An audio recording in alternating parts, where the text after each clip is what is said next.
नमस्ते दोस्तों, आइए सुनते हैं मुंशी प्रेमचंद जी के द्वारा लिखी हुई एक कहानी, दुनिया का सबसे अनमोल रत्न।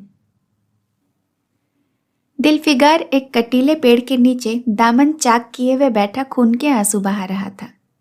वह सौंदर्य की देवी यानी मलका दिलफरेब का सच्चा और जान देने वाला प्रेमी था। वह उन प्रेमियों में से न था जो इत्र फुलेल में बसकर और शानदार कपड़ों से सजकर आशिक के वेश में माशूकियत का दम भरते हैं, बल्कि उन सीधे साधे भोले भाले फिदाइयों में था जो जंगल और पहाड़ों से सर टकराते हैं और फरियाद मचाते फिरते हैं। दिलफरेब ने उससे कहा था कि अगर तू मेरा सच्चा प्रेमी है तो जा और इस दुनिया की सबसे अनमोल चीज़ लेकर मेरे दरबार में आ, तब मैं तुझे अपनी गुलामी में कबूल करूंगी। अगर तुझे वह चीज़ न मिले तो खबरदार इधर रुख न करना, वरना सूली पर खिंचवा दूंगी। दिलफिगार को अपनी भावनाओं के प्रदर्शन का, शिकवे शिकायत का, प्रेमिका के सौंदर्य दर्शन का तनिक भी अवसर न दिया गया। दिलफरेब ने जो ही यह फैसला सुनाया, उसके चौबदारों ने गरीब दिलफिगार को धक्के देकर बाहर निकाल दिया और आज 3 दिन से यह आफत का मारा आदमी उसी कटीले पेड़ के नीचे उसी भयानक मैदान में बैठा हुआ सोच रहा है कि क्या करूं। दुनिया की सबसे अनमोल चीज मुझको मिलेगी? नामुमकिन। और वह क्या है? कारों का खजाना, आबे हयात, खुसरो का ताज, जामे जम, तख्ते ताउस, परवेज की दौलत? नहीं, ये चीज़ें हरगिज नहीं। दुनिया में ज़रूर इनसे भी महंगी और इनसे भी अनमोल चीज़ें मौजूद हैं, मगर वह क्या है, मुझे कैसे मिलेगी? या खुदा, मेरी मुश्किलें क्यों कर आसान होंगी? दिलफिगार इन्हीं ख्यालों में चक्कर खा रहा था और अकल कुछ काम नहीं करती थी। मुनीर शामी को हातिम सा मददगार मिल गया। ऐ काश कोई मेरा भी ऐसा मददगार हो जाता। ऐ काश मुझे भी उस चीज़ का जो दुनिया की सबसे बेशकीमती चीज़ है नाम बतला दिया जाता। भला से वह चीज़ें हाथ न आती, मगर मुझे इतना तो मालूम हो जाता कि वह किस किस्म की चीज़ है। मैं घड़े बराबर मोती की खोज कर सकता हूँ। मैं समुद्र का गीत, पत्थर का दिल, मौत की आवाज़ और इनसे भी ज़्यादा बेनिशान चीज़ों की तलाश में कमर कस सकता हूँ, मगर दुनिया की सबसे अनमोल चीज़, यह तो मेरी कल्पना की उड़ान से बहुत ऊपर है। आसमान में तारे निकल आए थे। दिलफिगार यकायक खुदा का नाम लेकर उठा और एक तरफ को चल खड़ा हुआ। भूखा प्यासा, नंगे बदन, थकान से चूर, वह बरसों वीरानों और आबादियों की खाक छानता फिरा। तलवे कांटों से छलनी हो गए, शरीर में हड्डियां दिखाई देने लगी, मगर वह चीज़ जो दुनिया की सबसे बेशकीमती चीज़ थी न मिली, न ही उसका कोई निशान मिला। एक रोज वह भूलता भटकता एक मैदान में जा निकला जहां हजारों आदमी गोल बांधे खड़े थे। बीच में कई अमामे और चोले वाले डड़ियल काजी अफसरी शान से बैठे हुए आपस में कुछ सलाह मशवरा कर रहे थे और इस जमात से जरा दूर एक सूली खड़ी थी। दिलफिगार कुछ तो कमजोरी की वजह से और कुछ यहाँ की कैफियत देखने के इरादे से ठिठक गया। क्या देखता है कि कई लोग नंगी तलवारें लिए एक कैदी को, जिसके हाथ पैरों में जंजीरें थीं, पकड़े चले आ रहे हैं। सूली के पास पहुंचकर सारे सिपाही रुक गए और कैदी की हथकड़ियां और बेड़ियां सारी उतार ली गईं। इस अभागे आदमी का दामन सैकड़ों बेगुनाहों के खून के छींटों से रंगीन था और उसका दिल नेकी के ख्याल और रहम की आवाज से जरा भी परिचित न था। उसे लोग काला चोर कहते थे।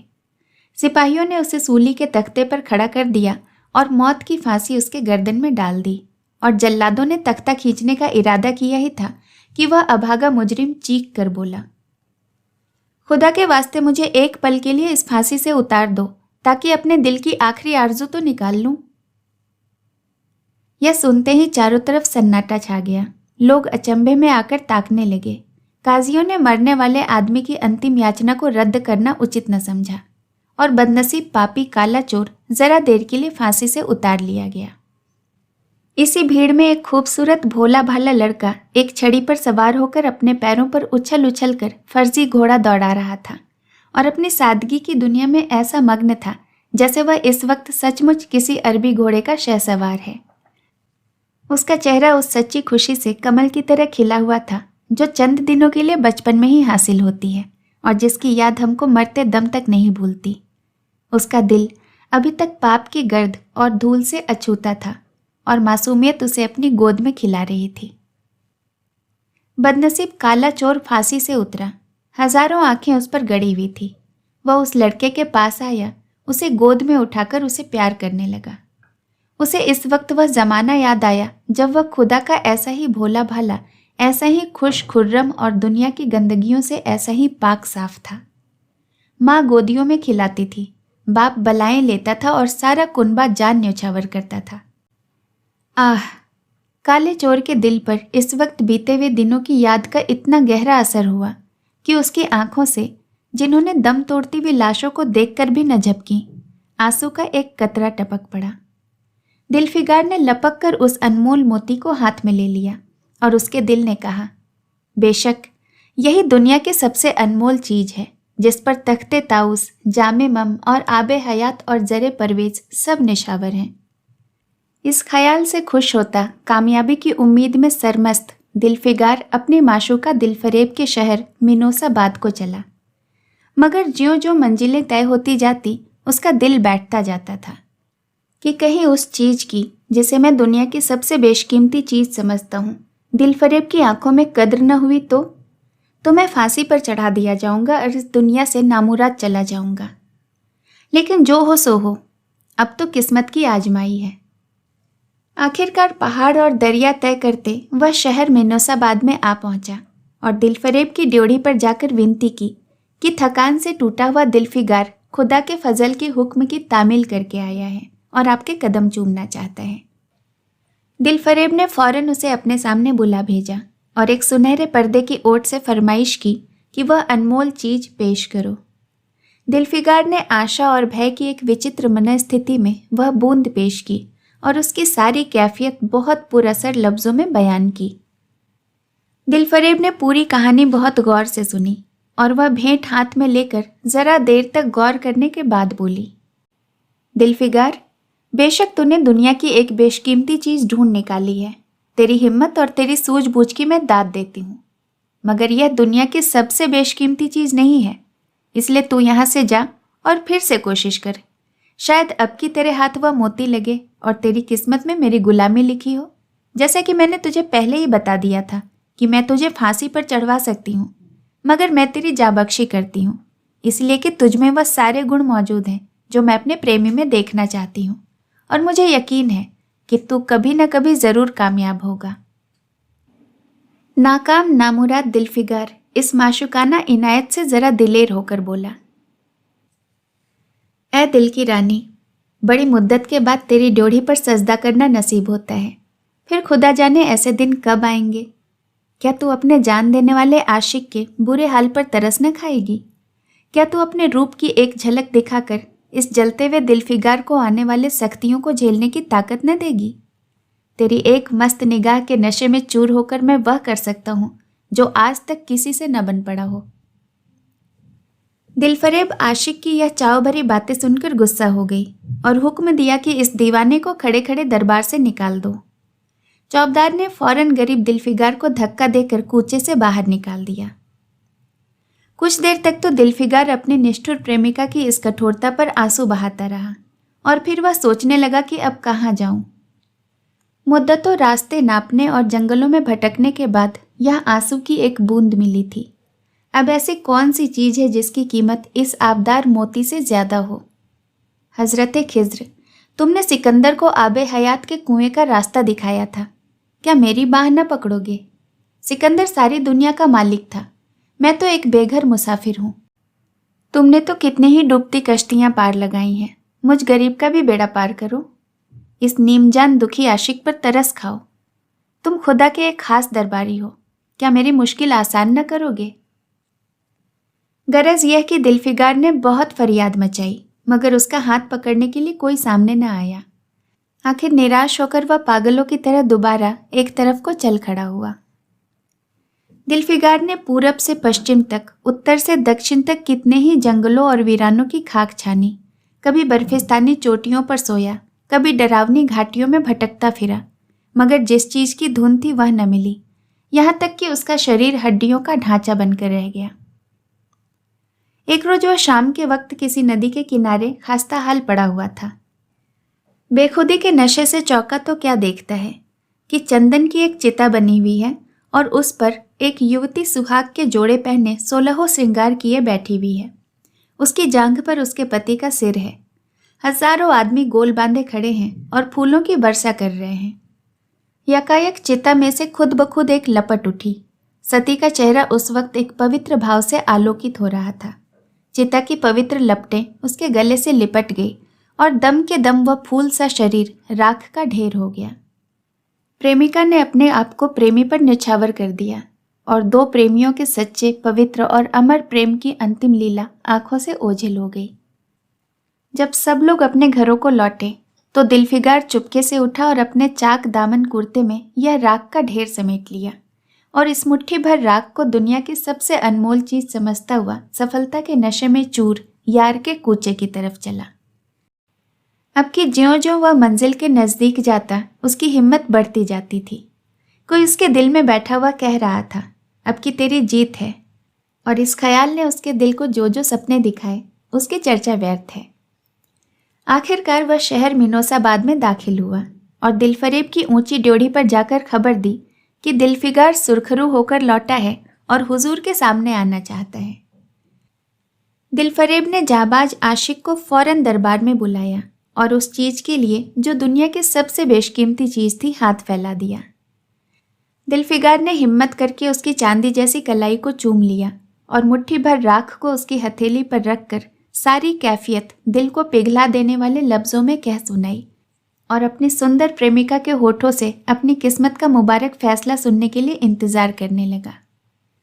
दिलफरेब ने उस मुट्ठी भर राख को आंखों से लगा लिया और कुछ देर तक विचार के सागर में डूबे रहने के बाद बोली, ए जान निछावर करने वाले आशिक दिलफिगार, बेशक यह जो राख तू लाया है जिसमें सोने को लोहा देने की सिफत है दुनिया की बहुत बेशकीमती चीज है और मैं सच्चे दिल से तेरे एहसानमंद हूँ कि तूने ऐसी अनमोल चीज मुझे भेंट की, मगर इस दुनिया में इससे भी ज्यादा अनमोल चीज है। जा उसे तलाश और तब मेरे पास आ। मैं तहे दिल से दुआ करती हूँ कि खुदा तुझे कामयाब करे।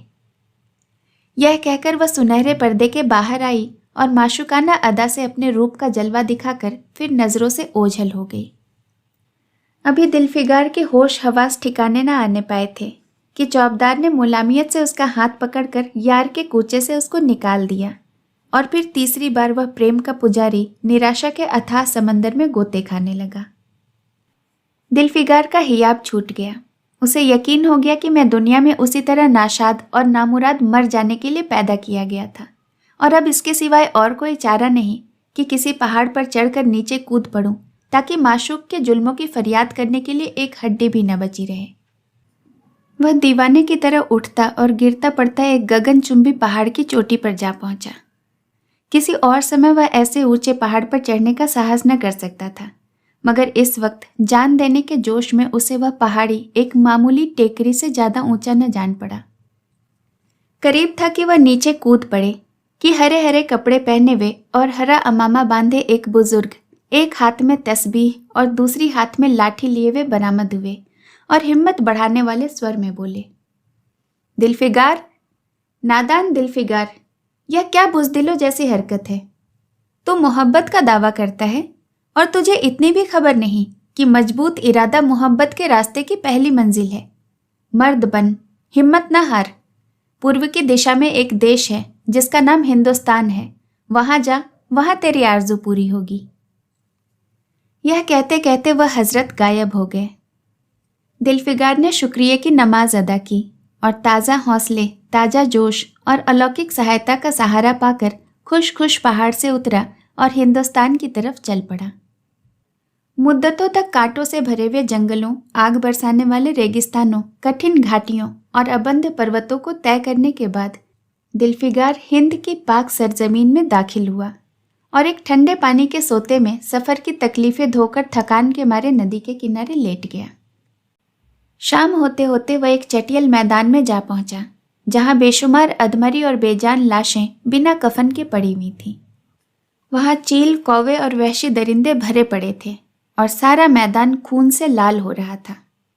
यह डरावना दृश्य देखते ही दिलफिगार का जी दहल गया। या खुदा, किस मुसीबत में जान फंसी। मरने वालों का कराहना, सिसकना और एड़ियां रगड़कर जान दे देना। दरिंदों का हड्डियों को नोचना और गोश्त के लोथड़ों को लेकर भागना, ऐसा खौफनाक दृश्य दिलफिगार ने कभी नहीं देखा था। यकायक उसे ख्याल आया कि यह तो लड़ाई का मैदान है और यह लाशें सूरमा सिपाहियों की हैं। इतने में करीब से कराहने की आवाज़ आई। दिलफिगार ने उस तरफ देखा तो एक लंबा तगड़ा आदमी, जिसका मर्दाना चेहरा जान निकलने की कमजोरी से पीला हो गया है, सिर झुकाए जमीन पर पड़ा है। सीने से खून का फव्वारा जारी है, मगर आबदार तलवार की मूठ पंजे से अलग नहीं हुई है। दिलफिगार ने एक चीथड़ा लेकर उसे घाव के मुंह पर रख दिया ताकि खून रुक जाए और बोला, ए जवामर्द, तू कौन है? जवामर्द ने सुनकर आंखें खोली और वीरों की तरह बोला, क्या तू नहीं जानता मैं कौन हूं? क्या तूने आज इस तलवार की काट नहीं देखी? मैं अपनी माँ का बेटा और भारत का सपूत हूं। यह कहते कहते उसकी त्योरियों पर बल चढ़ गए। पीला चेहरा गुस्से से लाल हो गया और आबदार शमशीर फिर से अपना जौहर दिखाने के लिए चमक उठी। दिलफिगार समझ गया कि इस वक्त यह मुझे अपना दुश्मन समझ रहा है। नरमी से बोला, ए जवामर्द, मैं तेरा दुश्मन नहीं हूं, अपने वतन से निकला हुआ एक गरीब मुसाफिर हूं। इधर भूलता भटकता आ निकला हूं। बराए मेहरबानी मुझे यहाँ की कुल कैफियत बयान कर। यह सुनते ही घायल सिपाही बहुत मीठे स्वर में बोला, अगर तू मुसाफिर है तो आ, मेरे खून से तर पहलू में बैठ जा, क्योंकि यही 2 अंगुल ज़मीन है जो मेरे पास बाकी रह गई है और जो सिवाय मौत के मेरे से कोई छीन नहीं सकता। अफसोस है कि तू मेरे यहाँ ऐसे वक्त पर आया जब तेरा आतिथ्य सत्कार करने के योग्य नहीं हूँ। हमारे बाप दादा का देश आज हमारे हाथों से निकल गया और इस वक्त हम बेवतन हैं। मगर हमने हमलावर दुश्मन को बता दिया कि जो लाशें तू देख रहा है यह उन लोगों की है जो इस तलवार के घाट उतरे हैं। और गो कि मैं बेवतन हूँ, मगर गनीमत है कि दुश्मन की ज़मीन पर नहीं मर रहा हूँ। फिर सीने के घाव से वह चीथड़ा निकालकर उसने कहा, क्या तूने मरहम रख दिया? खून निकलने दे, इसे रोकने से क्या फ़ायदा? क्या मैं अपने ही देश में गुलामी करने के लिए जिंदा रहूं? नहीं, ऐसी जिंदगी से तो मर जाना अच्छा है। इससे अच्छी मौत तो मुमकिन ही नहीं। जवामर्द की आवाज़ मध्यम हो गई, अंग ढीले पड़ गए। खून इतना ज़्यादा बहा कि खुद ब खुद बंद हो गया। रह रहकर एकाध बूंद खून टपकता था। आखिरकार सारा शरीर बेदम हो गया, दिल की हरकत बंद हो गई और आंखें बंद हो गईं। दिलफिगार ने समझा कि अब काम तमाम हो गया कि मरने वाले ने धीमे से कहा, भारत माता की जय, और उसके सीने के खून का आखिरी कतरा निकल पड़ा। एक सच्चे देश प्रेमी और सच्चे देशभक्त ने देशभक्ति का हक अदा किया। दिलफिगार पर इस दृश्य का बहुत गहरा असर पड़ा। उसके दिल ने कहा, बेशक दुनिया में खून के इस कतरे से ज़्यादा अनमोल चीज़ और कोई नहीं हो सकती। उसने फौरन खून के उस कतरे को हाथ में ले लिया और इस दिलेर राजपूत की बहादुरी पर हैरत करता हुआ अपने वतन की तरफ रवाना हुआ।